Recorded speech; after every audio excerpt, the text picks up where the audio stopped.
New Hope, Georgia, April the 4th, 1977. Hello? My husband called me and he said, honey, we've got some bad weather coming in. Boys, come on in now. Nasty weather's coming. One of the worst storms in years is moving across the South. Sadie Hurst rushes her children to safety. We heard this tremendous noise. When I got to the top of the basement steps to close the door, I saw a red reflection like fire in the door. That's when I saw what was happening. 72 people are killed when a Southern Airways DC-9 falls from the sky.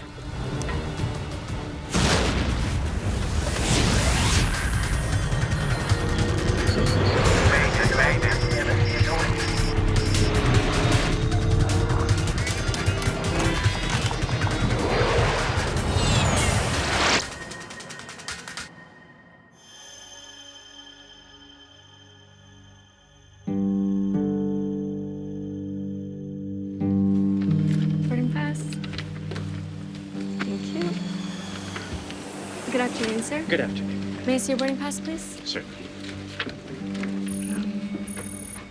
Just down the aisle on the right, sir. Enjoy your flight. Thank you. Boarding pass? 81 passengers board Southern Airways Flight 242, a DC-9 bound for Atlanta, Georgia. Many of them are military personnel from nearby bases. Captain Bill McKenzie and First Officer Lyman Keel have been shuttling passengers across the American South all day. Who's got the lander? Not me, says the captain. Ignition, sir. Pilots regularly exchange tasks on long days like this one. First Officer Lyman Keel will be handling this leg of the flight. He's an experienced Navy pilot who's been with Southern Airways for 4 years. Before their last takeoff, the crew was handed a weather report for the airports along their route. Looks like you guys got a good one coming.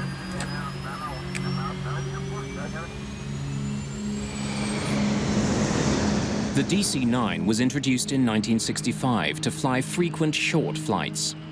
Both of its engines are mounted to the rear fuselage rather than the wings. It was designed for takeoff on shorter runways. We had a 13 landing day, which was a lot of small stops, you know, about 20 or 30-minute legs in between, and it was sort of the tour of the South. Skies have been smooth all afternoon, but the weather's worsening. The flight crew is prepared for turbulence. It was raining in Huntsville, and they said, oh, it's going to be some bad weather, don't serve. So we did not serve from Huntsville to Atlanta, which is a very short route, and we were delighted not to be serving. I was a little surprised that we took off when we did. I really thought we'd taxi out to the end of the runway and hold for a while because the weather looked so bad. But we taxied out and immediately took off. At 3:54 p.m., the DC-9 takes off into a hard rain. The short hop to Atlanta should take just 25 minutes. As Southern Airways 242 flies away from Huntsville, the National Weather Service tracks weather that's far worse than the pilots expect. Tornadoes are touching down all across the South. The weather in the Southeast in the United States can be very treacherous. High humidities, high temperatures are a prescription for thunderstorms. And so with all of that kind of moisture in the air and the high convective heating, you're going to have very large thunderstorms that are associated with heavy rains, hail, icing conditions, and extreme winds. And of course, tornadoes that will be spawned from that kind of action. Huntsville Air Traffic Control has some concerns about the gathering storm. Southern Airways 242, I'm painting a line of weather which appears to be moderate to possibly heavy precipitation, starting about 5 miles ahead. Okay, we're in the rain right now. It doesn't look much heavier than what we're in right now, does it? It's not a solid mass, but it appears to be a little bit heavier than what you're in right now. In 1977, most airliners are equipped with the Bendix weather radar. Pilots are trained to avoid regions that appear bright. Where there's light, there's bad weather. I can't read that. Just looks like rain, Bill. What do you think? There's a hole. There's a hole right there. That's all I see. The pilots spot a dark area on their radar, a passageway through the storm. They plan to navigate between towering thunderheads over 14,000 meters. Coming over, we had pretty good radar. I believe right straight ahead. There. The next few miles is probably the best way we can go. But as they head towards the storm system, they get an ominous report from Memphis Air Traffic Control. Attention, all aircraft. SIGMET. Tennessee, Southern Louisiana, Mississippi. SIGMET is short for Significant Meteorological Information, a warning to pilots that dangerous weather is in the region. Here we go. Hold 'em, cowboy. Pilots don't want to be within 50 miles of a lot of those types of thunderstorms for the very reason that the airplane may not be able to handle it, and or the pilots may not be able to control the airplane flying into that kind of activity. Mackenzie and Keel take a harder look at their weather radar. It looks heavy. Nothing's going through that. Mysteriously, the gap the pilots thought they'd spotted no longer seems to exist. That's a hole, isn't it? It's not showing a hole, is it?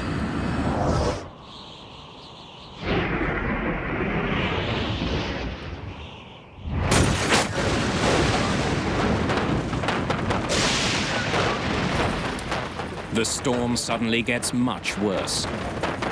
Never heard such loud hail in my life, and in beating on the, sides of the airplane was extremely deafening. The hail was probably the loudest noise I've ever heard. It sounded like I was in a metal barrel with someone throwing rocks at me.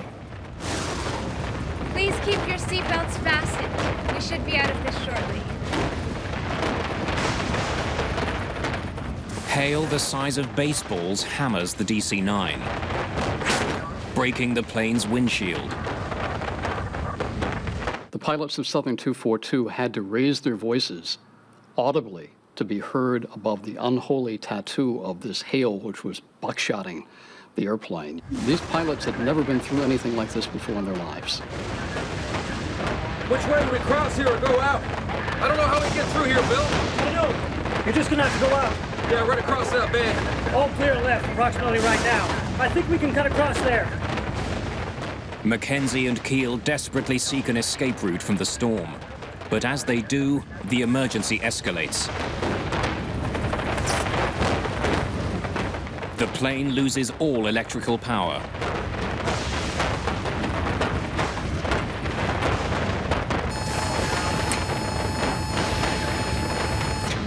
Without power, Keel must keep the aircraft level without an artificial horizon.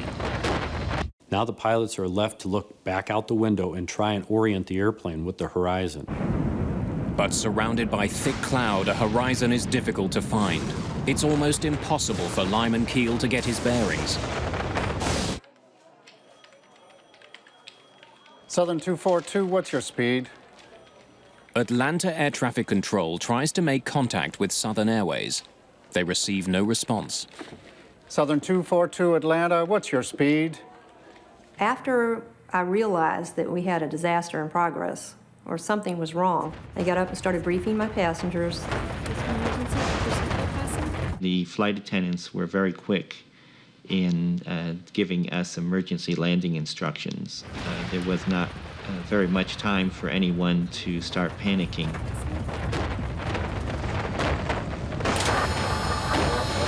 Got it back. Got it back, Bill. Got it back. Got it back. After 36 seconds in the dark, power returns. The instruments come alive and the radio begins working again. Air traffic control finally gets through to Mackenzie and Keel. Maintain 15,000, if you understand. Maintain 15,000, Southern 242. Southern Airways Flight 242 has been instructed to fly at 4,600 meters. But the plane has fallen to almost 4,200 meters.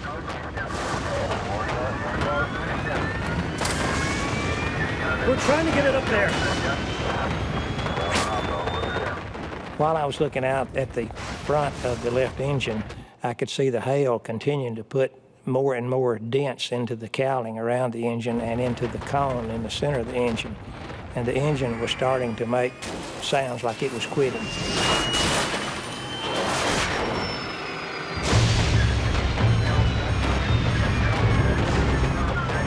Okay, 242, we just got our windshield busted.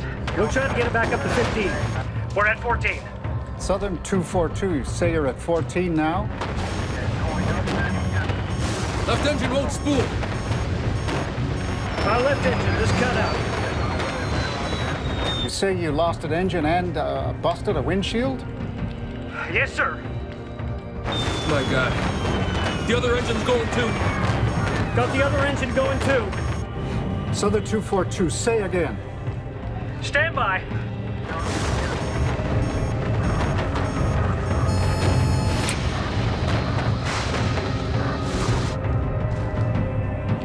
We lost both engines.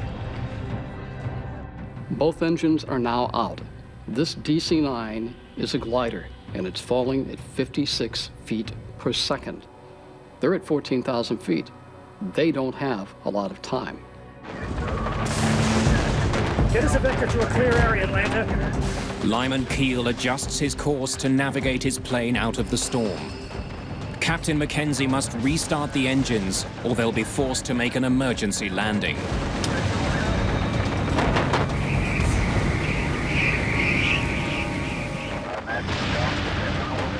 Without engines, Southern Airways Flight 242 is plummeting from the sky.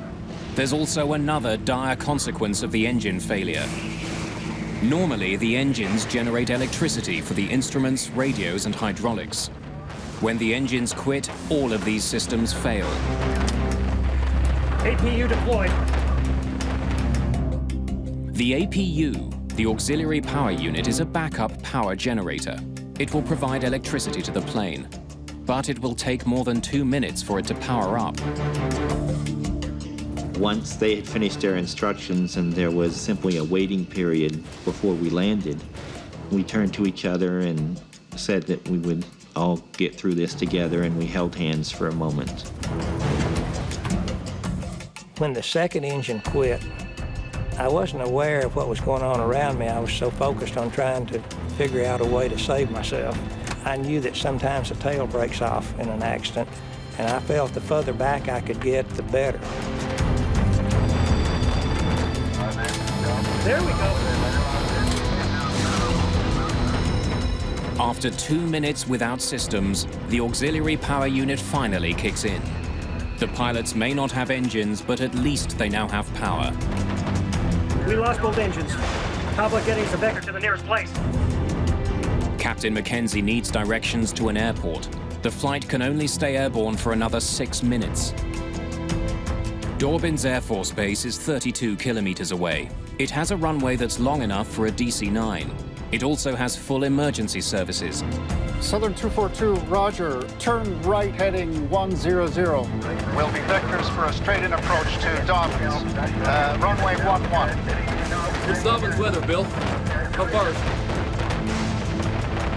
How far is it? Lyman Keel knows Dorbins Air Force Base intimately. He trained there, and it's now his home base as a Navy Reserve pilot. He's landed there frequently. Declare an emergency, Bill. Right now, Keel's familiarity with Dorbins is the only advantage this crew has. Less than 16 kilometers away lies the town of New Hope, Georgia. Sadie Hurst sees no signs of an advancing storm. It was an absolutely beautiful day. The children were playing outside. They were riding their bicycles up and down the driveway.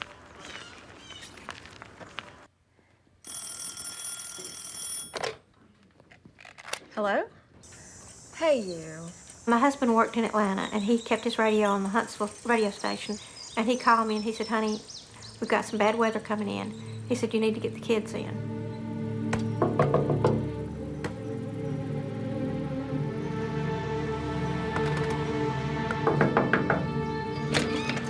Boys, come on in now. Nasty weather's coming. Come in now. All right, flashlights and batteries, Stephen. Ordinarily, tornadoes come with bad weather, you know, dark clouds and rain and hail. But we didn't see any of that. Southern Airways 242 finally breaks through the storm clouds into clear skies. The plane descends steadily through 2,100 meters. Get those engines started. Once the engines failed, the workload in the cockpit increased substantially. In this particular instance, the first officer was the, quote, pilot flying. He was the one that was actually manipulating the flight controls and maneuvering the airplane. The captain, on the other hand, was now running checklist and trying to troubleshoot.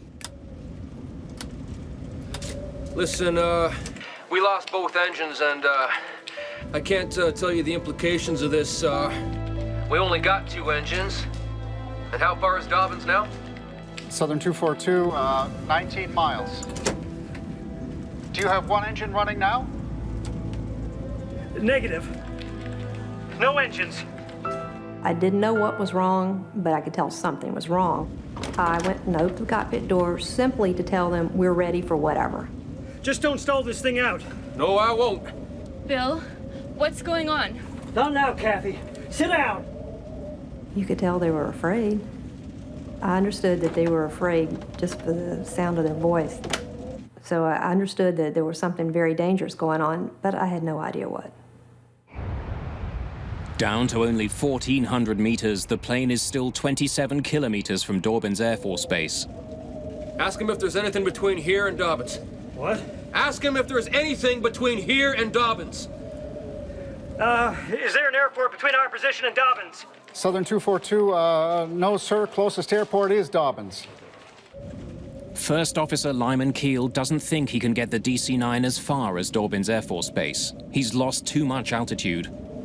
I doubt we're gonna make it, but we're trying everything to get something started.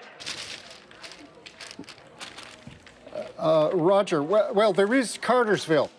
You're about 10 miles south of Cartersville, 15 miles west of Dobbins.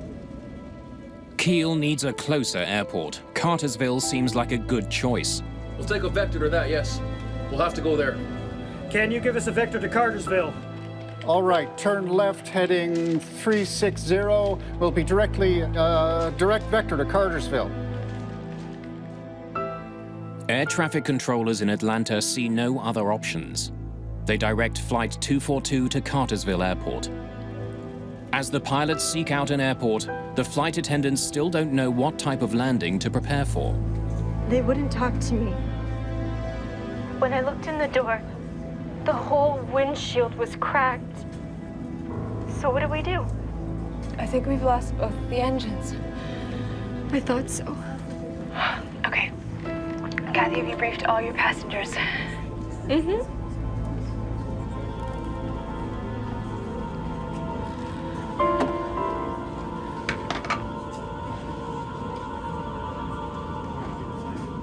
I realized I was in an emergency situation and I felt like I was going to die, but I decided I would do everything I could to try to help my chances. I had previously collected some blankets and pillows and had gotten my leather jacket off the overhead rack. And I arranged those to make a nest as much as I could for myself. With tornadoes in the forecast, the community of New Hope is braced for a different type of danger. After a couple hours of playing outside, my mother called us in to come in because there was bad weather coming our way. We came into the house, and Mother had told us about what was going on, and she said that we need to get downstairs to prepare for the bad weather that was coming. Southern Airways Flight 242 has lost too much altitude. The pilots come to the frightening conclusion that at the rate they're falling, they can't make it to Cartersville. They must prepare to land now. I'm picking out a clear field. Bill, you have to find me a highway. Let's get the next clear open field. No, Bill. See a highway over there. No cars. Right there. Is that straight? No. We'll have to take it.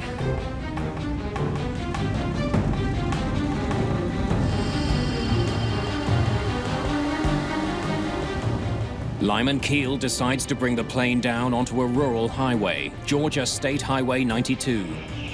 Captain Bill McKenzie radios Atlanta Air Traffic Control with the bad news. We're putting it on the highway. We're down to nothing. The clock runs out on Southern Airways 242. Sweet Jesus. With no engines, First Officer Lyman Keel lines up the aircraft for an emergency landing on the highway that runs through New Hope, Georgia. In the last minute, we did a steep left bank in which we were able to see the pine trees that were very close to the aircraft. Flaps. They're down to 50. Oh, God, Bill. I hope we can do it. Without training on how to land a DC-9 with no engines, First Officer Lyman Keel's attempt is entirely improvised. Lyman Keel is a young man who has just come back from the proving ground of Southeast Asia, where he was a naval aviator. He learned the niceties of landing on a rolling, pitching aircraft carrier in the South China Sea in the middle of the night. What he was confronted with right now was even a greater test, the greatest test he had ever confronted in his life as an airman. I'm gonna land right over that guy. There's a car ahead. I got it. I got it now. I got it.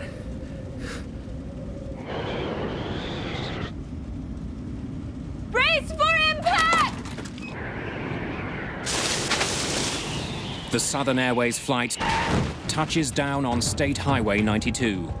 When the aircraft touched down, the first touchdown was very, very nice. It was smooth. It seemed like it was going to work and everything was going to turn out okay. And then it immediately bounced back up in the air and slammed down.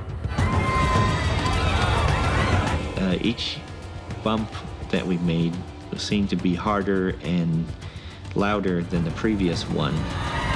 The plane smashes into New Hope. Before the plane completely stopped moving, there was fire blowing through the cabin. I felt my face burning, even though I tried to cover it with my leather jacket.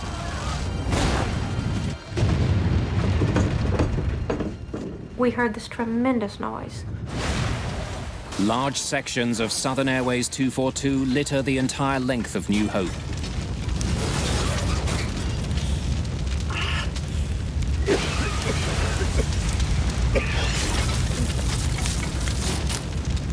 Come on, damn it. I got my seatbelt loose after a few tries and turned toward the rear of the airplane, and I saw a spot of light. I got up and ran for that light.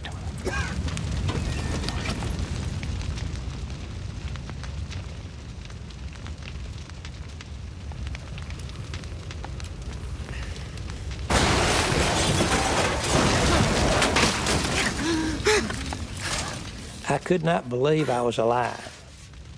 I just could not believe it. Where I found myself after we woke up, sort of indescribable. I was sitting by the front entry door. We have a coat closet that was adjacent to it and the back wall that the jump seat's strapped to. All three of those walls had collapsed and rolled into like a little triangle ball area. And there was just enough room for me inside. And I could see a crack of light, and I thought, I'm going through that crack of light, come hell or high water. In the very next instant, as if I had just blinked my eyes, instead of seeing the carpet between my feet, I suddenly was looking at blue sky above me. I realized I was lying flat on my back in the dirt. Everything to the left of me was flaming wreckage.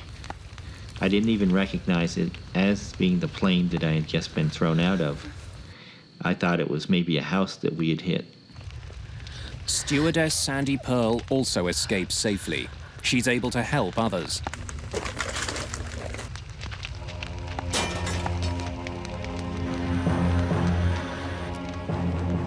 Survivors flee the flaming wreckage.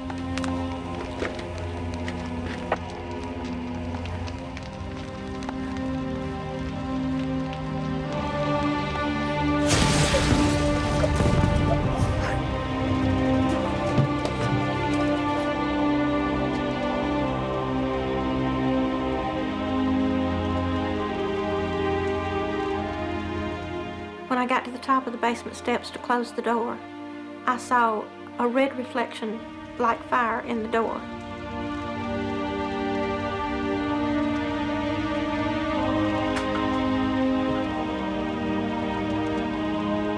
That's when I saw what was happening.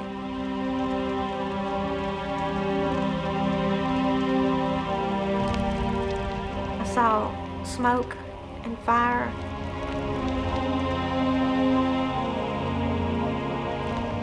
And the people that were coming toward me, they weren't screaming, they weren't yelling, they were quiet. Everything was on fire, and I could see people running toward a house.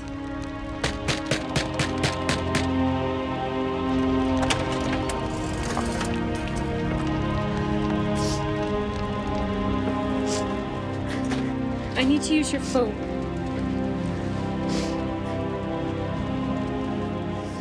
I wanted to call the local people or Southern or somebody and say, we've just landed somewhere and we need help. It just became a blur. They just kept coming.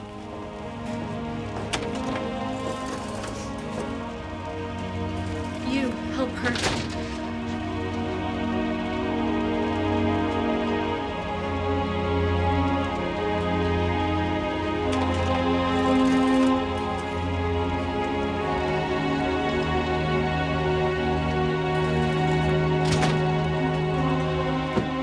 I got back to the kitchen and I was just circled by people. They knew they were in a house, and I guess they felt safe, and they needed somebody to help them. I was still frantic. I was still trying to move as quickly as possible and do as much as I could at the time.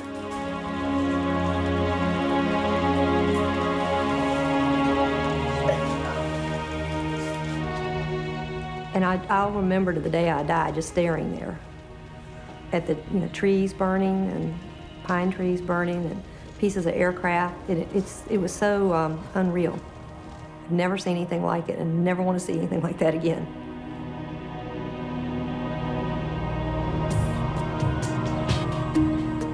"72 people, including pilots Lyman Keel and Bill McKenzie, die in the crash of Southern Airways Flight 242.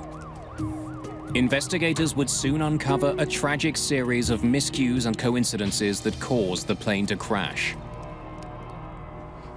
Southern Flight 242 crashed after the DC-9 jet lost power in both engines. The plane had just flown through a violent hailstorm on a flight from Huntsville, Alabama to Atlanta. I saw the plane as it came veering down, hit the treetops. We thought it was a tornado at first. Vehicles, people that was in this grocery store yard and vehicles, it actually hit them. A family of 7 is killed instantly when the plane hit their car. They were just leaving the store about the time that the flight tried to land on the highway. And then, of course, I think they hit the gas pumps and they exploded and everything around was on fire. And like I said, they were in the car and perished during the explosion and fire. Investigators from the National Transportation Safety Board arrive within hours of the accident.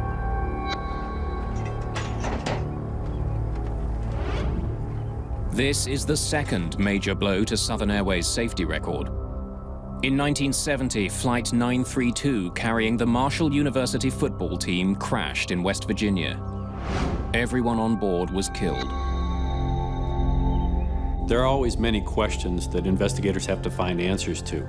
The 2 primary questions that needed to be answered by the board were what were the weather conditions and what caused both engines on a 2-engine airplane to flame out that resulted in the pilots having to make an emergency landing on a highway in a small town.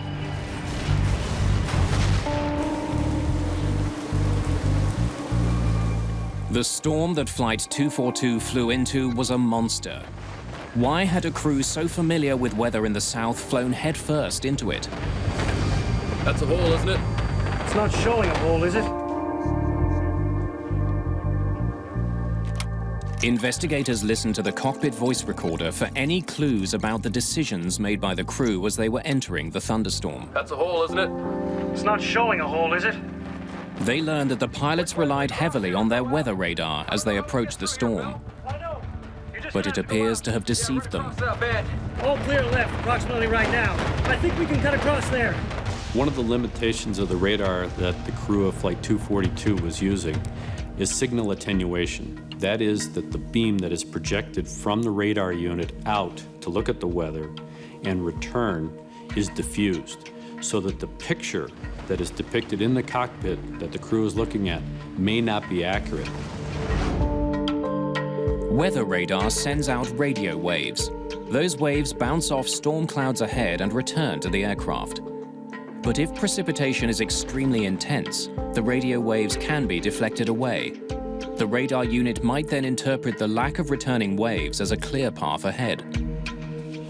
Those inaccuracies are hard to decipher, and if the crew is depending solely or very intently on the radar to guide them through the precipitation, they may be making decisions that aren't based on accurate information. The storm that entangled Southern Airways 242 is one of the worst to hit the United States in 3 years. The crew didn't encounter a tornado, but it was battered by torrential rain and heavy hail. Which way do we cross here or go out? I don't know how we get through here, Bill. What Keel and Mackenzie read as a clear area ahead was in fact the heaviest part of the storm. They flew straight for it. The other engine's going too. Got the other engine going too. Southern 242, say again. Stand by. We lost both engines. Once inside the storm, the DC-9's engines failed. But a turbofan engine is designed to ingest huge amounts of rain and even hail. Precipitation alone should not have shut them down. Investigators study what's left of the DC-9's engines for clues. They need to know if some mechanical failure caused both engines to fail inside the storm.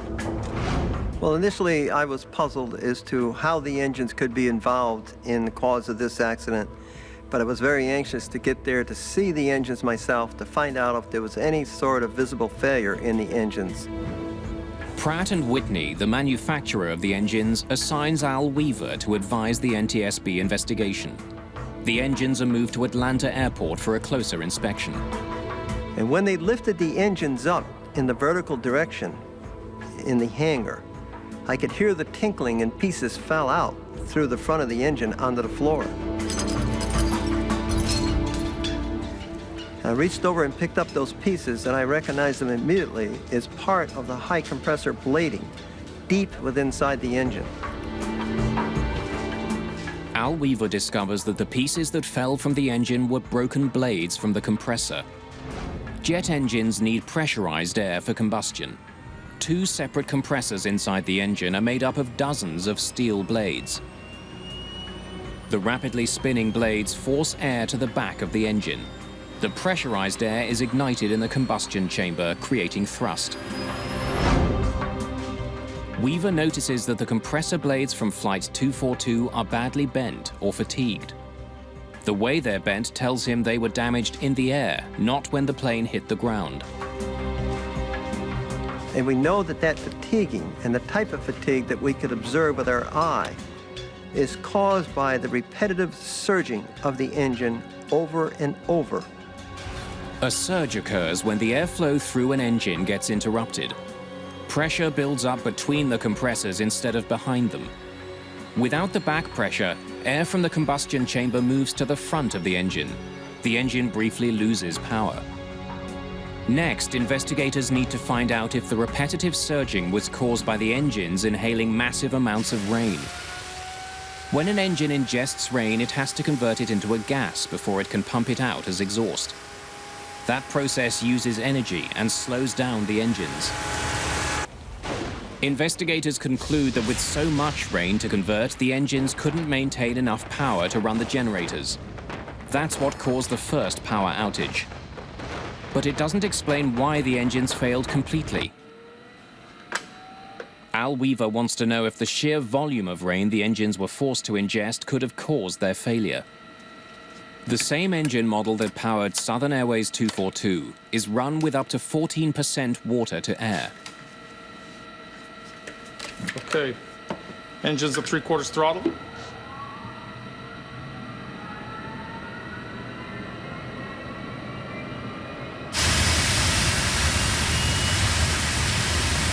Let's begin.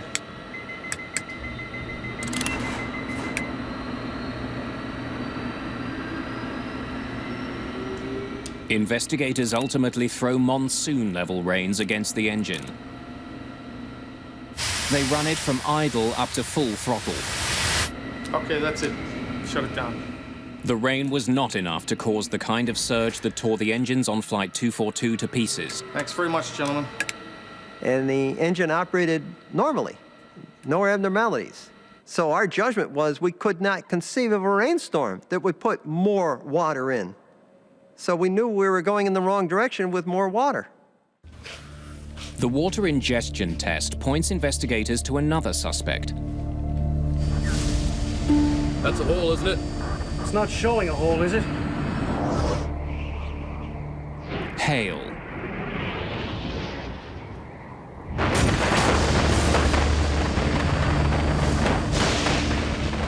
People who survived the crash describe seeing hail the size of baseballs.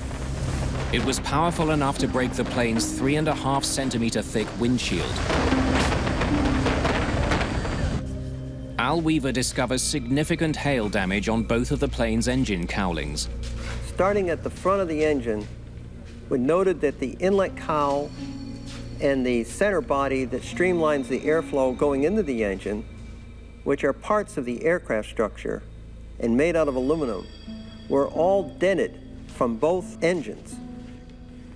And that led us to suspect that the existence of the hail might have been a significant contributor.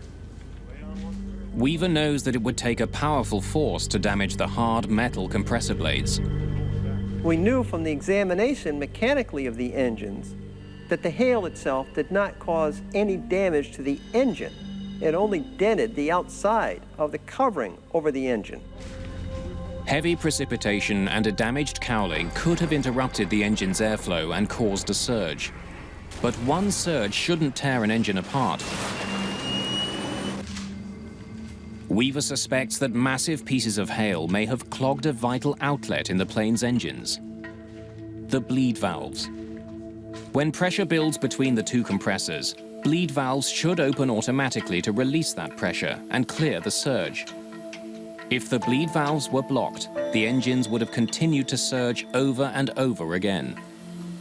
Once the engine began to surge, the action that the pilot should have taken was to pull the throttles back to clear the surge.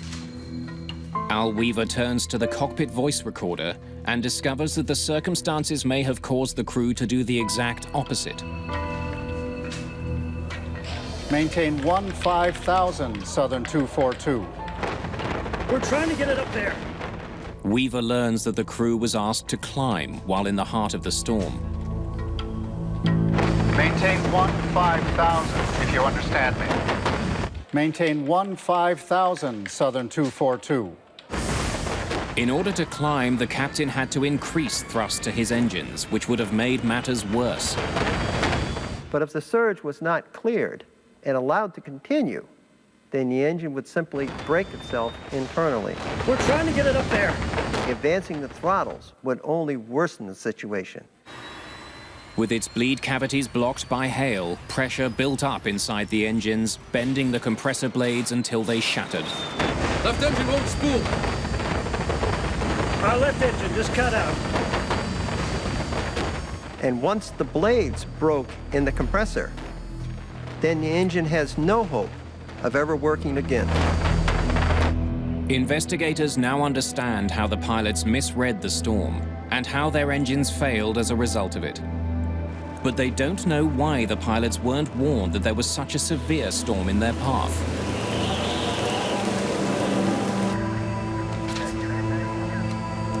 Who's got the landing?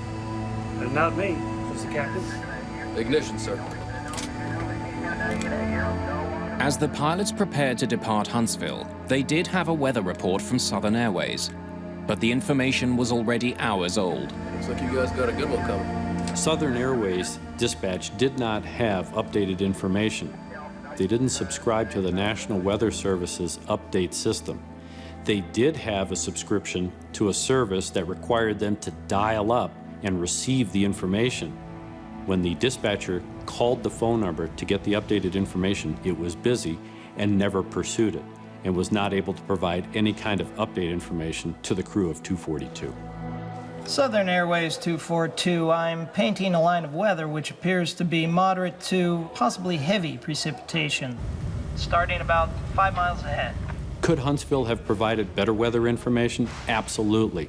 But in the course of doing their job, they provided localized weather information about an intense thunderstorm or rain shower that was moving over the airport. They were only responsible really for about 40 nautical miles. What the crew of Flight 242 was looking at was well beyond 40 miles. With little information on the storm and having misread their weather radar, Bill McKenzie and Lyman Keel flew blindly into massive thunderheads. The heavy rain and hail crippled their engines.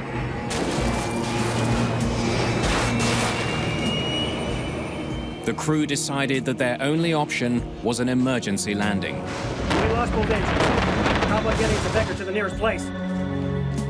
Southern 242, roger. Turn right heading 100. Will be vectors for a straight-in approach to Dobbins. Runway 11.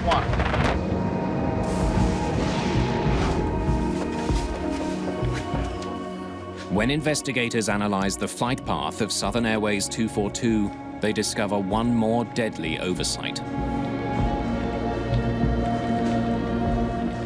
From the time the crew realized that they had no engine power till the time of touchdown was about 9 minutes. So in looking at the critical decision-making, they had about 7 minutes of solid critical decision-making before they were committed to that emergency landing on the highway. Get us a vector to a clear area, Atlanta. After the engines failed, the pilots made a 180-degree turn towards the west, looking for an escape from the storm. That takes them directly away from Dobbins Air Force Base. The turn takes the pilots out of the hailstorm, but leaves them further away from a runway. They also lose minutes of valuable flying time. Only once the pilots escape the hailstorm do they turn again towards Dobbins. Is there an airport between our position and Dobbins? Southern 242, no, sir. Closest airport is Dobbins. Had they maintained that course to Dobbins, rather than make the turns or try to find another airport, they probably would have had a better success rate and definitely a better survival rate. Southern 242, roger. Turn right heading 100. Will be vectors for a straight-in approach to Dobbins. Runway 11. By the time McKenzie received the instructions, Southern Airways 242 had been flying away from Dobbins for too long. The plane was simply too far and flying too low to make it there. Declare an emergency, Bill. But there was one last missed opportunity to save Flight 242. Investigators learned that just as McKenzie and Keel were directed towards Dobbins Air Force Base, they were right above another runway. Cornelius Moore Airport. I thought we would land at Cornelius Moore Airport because I was familiar with that airport. I had flown many times in our airplane back and forth between Decatur and Atlanta. Investigators learned that Cornelius Moore was just out of range of radar at Atlanta Approach Control. They didn't know it existed. They could not direct Southern Airways 242 there because they couldn't see it on their screens. When I learned that the controllers in Atlanta didn't know about the Cornelius Moore Airport in Cartersville, I was upset because we went within, I think, 3 or 4 miles of that airport, had a 4,000-foot runway, and even though some of the controllers thought it was too short, it sure would have been better than that highway we landed on. I was very, very angry. That's such a futile reaction. You know, there was such a waste of life that I was sad. The NTSB investigation concludes that the catastrophic failure of the turbofan engines and the failure to convey sufficient information on the storm to the pilots are the causes of the crash of Southern Airways 242. The NTSB acts immediately. It issues a recommendation that weather radar systems aboard planes and in air traffic control centers be upgraded to better portray weather systems. In today's commercial aircraft, pilots have available to them color weather radar. It's radar that will depict in various color bands the intensity of the precipitation. The crash of Southern Airways 242 also leads to a better understanding of how engines should be managed in heavy precipitation. We once again reaffirmed to the pilots the importance not to allow the engine to continue operation in continual surging. If there is a surge condition for any reason, you should clear the surge, because if you didn't clear the surge and allowed it to operate, it would break eventually. In every air crash, investigators try to determine whether or not the accident was survivable. When you look at the survivability in an aircraft accident, you can definitively say that the design of the seat contributed to the survival factors aspects. But the statistics that bear out whether sitting in the front of the airplane is safer, the middle of the airplane is safer, or the back of the airplane is safer don't exist. In this particular instance, a surviving passenger, Don Foster, was quick thinking. He put a leather jacket over his head and used a pillow as a buffer between the seat in front of him and his face. That probably saved his life from the standpoint that it minimized any injuries he would have suffered. In fact, the NTSB believes that if flight attendants had distributed blankets and pillows to the passengers, there would have been fewer injuries as a result of the crash. We learned from every airplane crash. We learned from this one. We learned that the communication broke down within the FAA, within Southern Airways, even within the cockpit of that DC-9. What we didn't ultimately learn, though, is the most important lesson, and that is awesome respect for Mother Nature and what Mother Nature can do. 30 years have passed since Southern Airways 242 crashed through the small community of New Hope, Georgia. Every 10 years since the crash, survivors of the tragedy gather at a church in New Hope. They remember those that were lost and help one another cope with the tragedy. It's one of the longest-running survivors group of its kind. I want to welcome you to this service today in remembering April the 4th, 1977, when the Southern Airways Flight 242 crashed here in the New Hope community. Earl D. Johnson. Lyman Keel, Jr. William Wade McKenzie. Earl C. Griffin, Jr.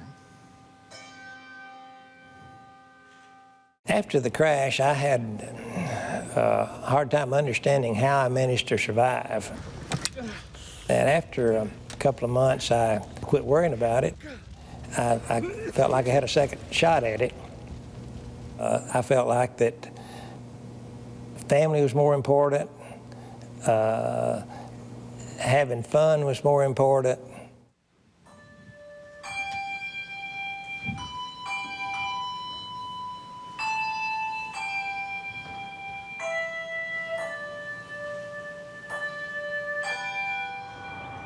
It took a pretty deep toll on our family, my mother and my father especially.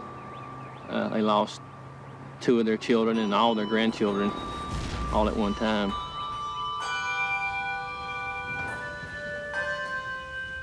And I can still, to this day, I can smell the odors, and I can hear the sounds, and I can see those people. So many things will bring back those smallest memories. And every time it's triggered, the emotions come back. You don't want them to, you don't ask for them, but you can't stop them. I believe it's important for the survivors to get together so that they can share their experiences, know that there are other people that went through the same feelings that they did. I mean, I've had a great life because of this, in a way. That makes no sense, but it's changed me for the better. I think I've done better, had a better life because of how I grew from that.